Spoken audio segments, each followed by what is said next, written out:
Everybody says I am fine but I was not fine. तो Lalan top की कहानी सुना देता हूँ। प्लेसमेंट होगा कि नहीं और गर्लफ्रेंड बनेगी कि नहीं, दो ही चिंता होती है। तो ललन टॉप की कहानी सुना देता हूँ। तो हम लोग आप सब लोगों की तरह उसी चिंता में खर्च हो रहे थे जब इंस्टीट्यूट में थे।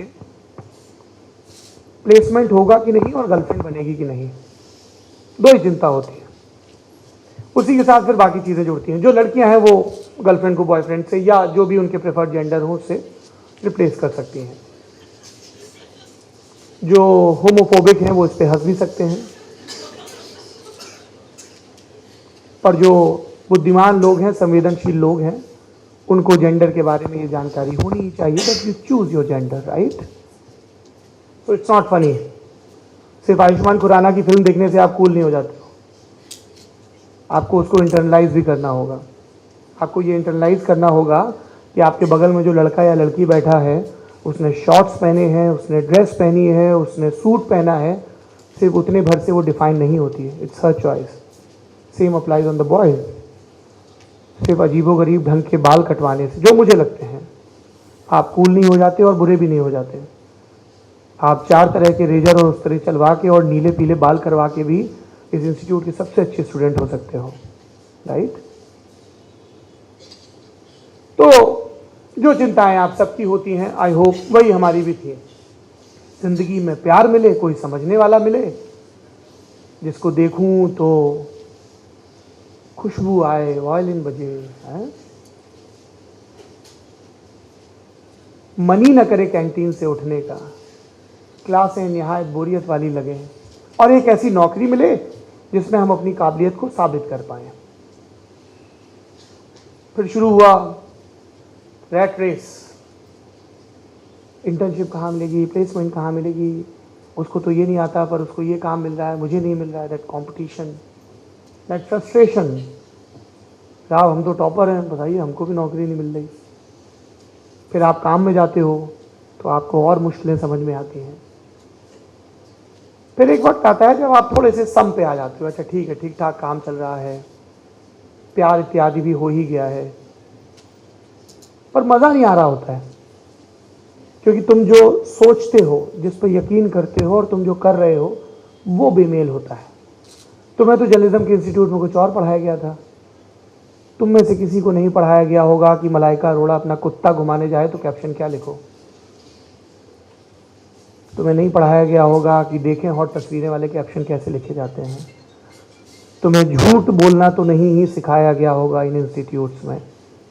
और जब तुम उन संस्थानों में पहुंचते हो तो यही सब करने को कहा जाता है, सफलता के नाम पर, क्लिक्स के नाम पर, व्यूज़ के नाम पर।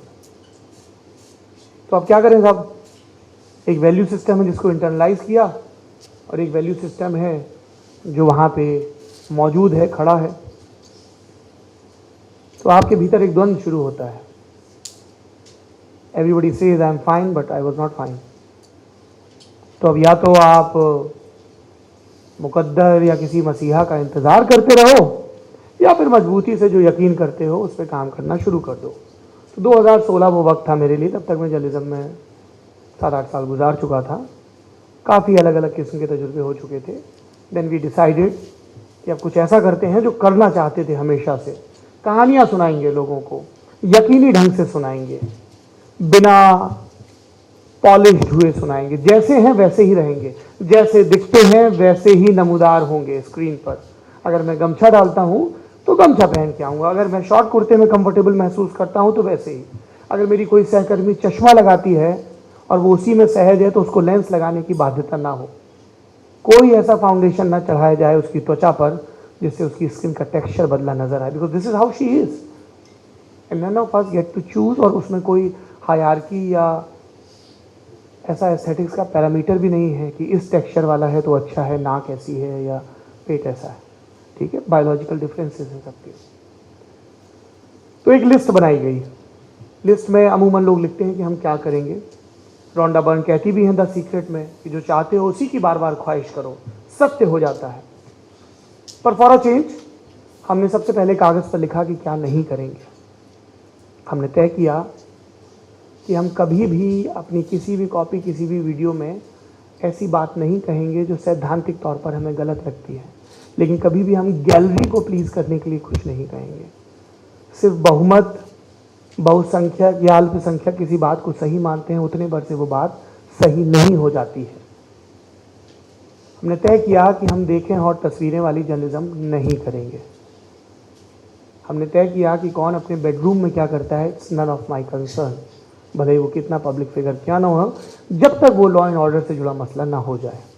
If somebody announces about their engagement, their wedding, yes we'll inform, लेकिन उसके पहले कौन किसके साथ घूम रहा है, क्या कपड़े पहन रहा है, एयरपोर्ट पे क्या पहन के जा रहा है, इट्स नॉट माई कंसर्न।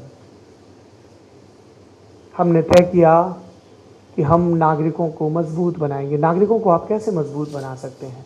उनको किसी भी विषय पे बहुत सारी बातें बताकर जो अलग अलग व्यू पॉइंट्स को रिप्रेजेंट करती हो, rather than sitting there like a messiah and delivering that sermon कि ये जो मैं बता रहा हूँ, मैं एंकर, मैं एडिटर, मुझे सब आता है, मैं मिमियाता रहूँगा रात दिन और जो मैं बताऊँगा वही सही होगा। No sir, that was not true. We do not know everything, that's why we go to experts, अलग अलग विषयों के विद्वान, अलग अलग मतों के विद्वान।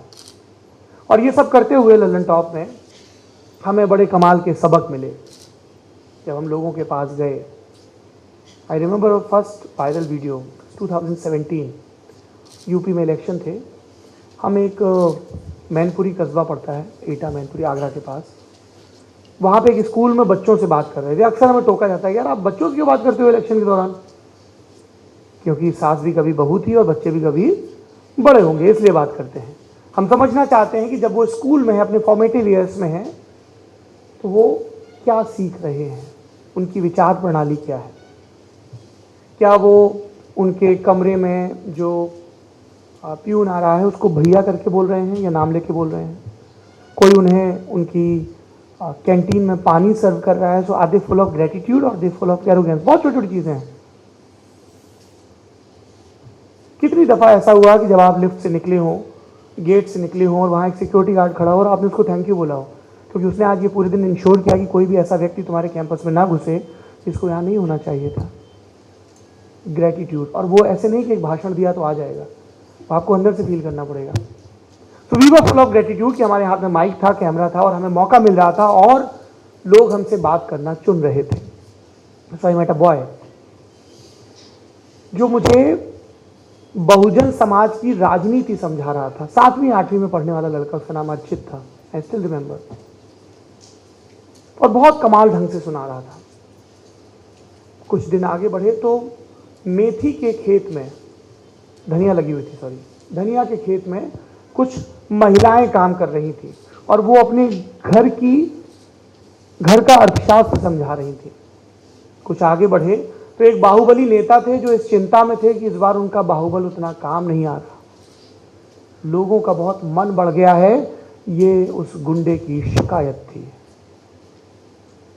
फर्स्ट हैंड हमने जितनी सारी चीज़ें क्लासेस में पढ़ी थी, पॉलिटिकल साइंस में पढ़ी थी, हिस्ट्री में पढ़ी थी, जर्नलिज्म में पढ़ी थी, वो वहाँ एक बहुत नई शक्ल में घट रही थी। And we were recording it, we were broadcasting it, और जो लोग देख रहे थे उनको बहुत आनंद आ रहा था, क्योंकि शायद ये पहली दफ़ा हुआ था कि कोई जो बहुत ज़ोर से बात नहीं कर रहा है, चिल्ला के, जल्दी से माइक नहीं हटा रहा रिस्पोंडेंट के सामने से, बहुत सारे ग्राफिक्स और म्यूज़िक की बॉम्बार्डिंग नहीं कर रहा है। तसल्ली से एक टीम गई है, लोगों को सुन रही है, समझ रही है और समझ को और सघन करने के लिए सवाल पूछ रही है। That's how we started Lallantop. और फिर हमें जो जो अच्छा लगता गया, जो जो हमारे यकीन का हिस्सा था, हम वो करते गए। हमें लगा लोगों को संस्कारी होने पे बड़ा जोर दिया जाता है, रैशनैलिटी। स्वामी जी बहुत पक्षधर थे रैशनैलिटी के, इसीलिए वो हिंदू धर्म में आए पाखंड की जोरदार आलोचना किया करते थे। और रैशनैलिटी कैसे आएगी? संस्कार कैसे फिल्टर होगा, कैसे परिष्कृत होगा? साइंस से होगा। तो हमें लगा कि संस्कारी बनने के लिए साइंसकारी होना बड़ा ज़रूरी है, तो हम लोग खूब ध्यान देने लगे उस पर। फिर लगा कि साहब सारी कमाल की चीज़ें हिंदुस्तान में तो नहीं हो रही हैं, भले ही दावा किया जाता हो, दुनिया में भी हो रही हैं। बुरी चीज़ें भी हो रही हैं। और ज़रूरी तो नहीं कि सब सबक हम अपनी गलतियों से ही लें, दूसरों की गलतियों से भी सीख सकते हैं। तो हमने दुनियादारी के नाम से एक प्रोग्राम शुरू किया।